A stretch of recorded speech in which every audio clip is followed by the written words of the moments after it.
So I'm reviewing Crash Bandicoot. Cool.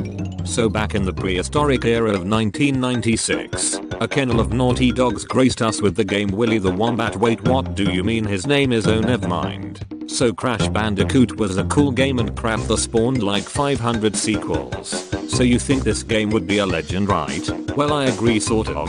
This is a good game that is stuck being compared to its two superior brothers Crash 2 and Warped. But don't get me wrong, we'll dissect this frog piece by piece. So the plot is that you're a mutant animal guy made by Dr. Neo Cortex. You break away, but your girlfriend is up next to be experimented on. Using the power of physics, Cortex takes days to do so even though he could have in like 40 seconds. Well, who really cares? This is Sonic and Bubsy Go to the Circus. I'm sorry, that joke was terrible. Anyways, let's talk graphics. For a PS1 game, this is pretty good, considering most PS1 games at the time usually had 2 polygons at best. This is very refreshing.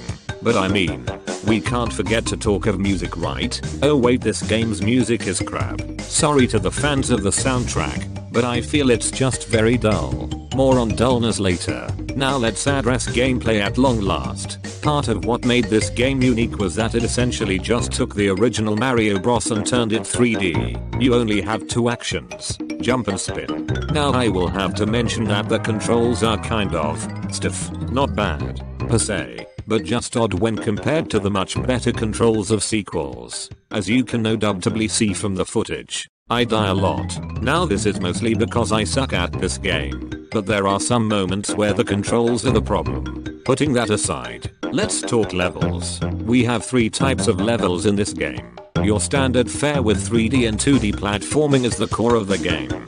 You run on linear paths, break boxes, and try to nab the gem for each level. Speaking of gems, let me kindly say that this game is freaking hard. Not as hard as say Crash Bash, which is so hard it makes me want to kill myself, but still very hard. You see, in order to get a gem you have to break every box in a level, but you don't have a box counter. So if you die, you have to say goodbye to those boxes and a gem if you made it to the first checkpoint. This is where the game goes from a fun stroll to a controller breaking tedium. But that's not even my biggest problem with the game. My biggest problem with the game is Dart. Pause for dramatic effect. Dart. That it is dull. Now when I say it's dull, I'm referring to the level motifs, not structure.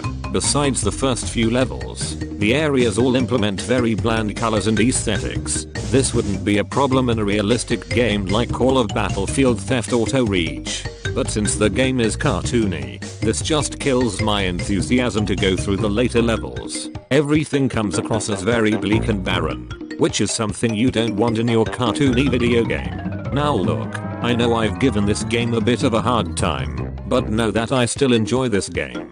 It is a fun game with challenging levels, good graphics, and fun platforming. I can recommend this game to anybody wanting to get into Crash or someone just looking for a hard game.